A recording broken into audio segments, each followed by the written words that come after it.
পারিশ্রমিক না পেয়ে তুল কালাম কাণ্ড। ভ্যালেন্টাইন গ্রুপের মালিকানাধীন দুর্বার রাজশাহীর অনুশীলনও বর্জন করে ক্রিকেটাররা। বিসিবির সভাপতির অনুরোধে মাঠে নেমে দুর্দান্ত জয় পেয়েছে দুর্বার রাজশাহী। সঞ্জামুল তাসকিনদের নিয়ন্ত্রিত বোলিংয়ে সিলেট স্ট্রাইকারের বিপক্ষে বড় জয় রাজশাহীর। এই জয়ে পয়েন্ট টেবিলে 4 নম্বরে উঠে এসেছে এনামুল বিজয়ের দল। 6 ম্যাচে মাত্র 2 জয়। সিলেট পর্বের শেষ ম্যাচে ঢাকার কাছে 149 রানের বড় হার। পারিশ্রমিক নিয়ে মালিক পক্ষের সাথে টানাপোড়েন, খেলোয়াড়দের অনুশীলন বর্জনের ঘোষণা, সব মিলিয়ে চট্টগ্রাম পর্বের শুরুতে চরম সমালোচিত দুর্বার রাজশাহী ফ্র্যাঞ্চাইজি। এমনকি অনিশ্চয়তা ছিল চট্টগ্রাম পর্বে সিলেটের বিপক্ষে এই ম্যাচ নিয়েও।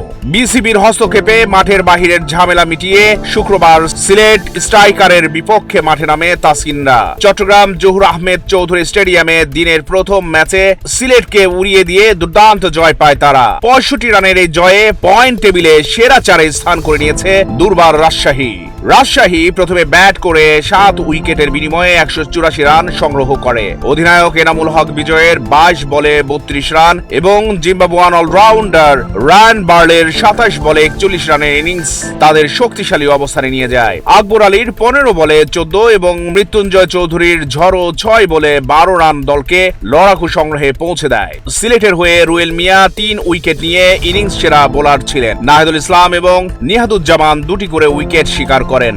তবে তাদের বোলিং রাজশাহীর বড় সংগ্রহ ঠেকাতে পারেনি। 185 রানের লক্ষ্য তারা করতে নেমে সিলেট স্ট্রাইকার্স মাত্র 119 রানে গুটিয়ে যায়। তাদের ব্যাটিং লাইনে জাকির হাসানের 28 বলে 39 রান এবং জাকের আলী অনিকের 20 বলে 31 রানের ক্যামিও ছাড়া উল্লেখযোগ্য কিছু ছিল না। 2 অঙ্কে পৌঁছাতে পেরেছিলেন কেবল জর্জ মানজি, যিনি করেন 22 বলে 20 রান। রাজশাহীর বোলারদের মধ্যে বাঁহাতি স্পিনার সঞ্জামুল ইসলাম 25 রানে নিয়েছেন 3 উইকেট। 2টি করে উইকেট পেয়েছেন তাসকিন আহমেদ, মৃত্যুঞ্জয় চৌধুরী ও আফতাব আহমেদ। তবে ফিল্ডিং এ বিশেষভাবে দৃষ্টি কেড়েছে অধিনায়ক এনামুল হক বিজয়ের 3টি ক্যাচ, যার একটি ছিল দুর্দান্ত।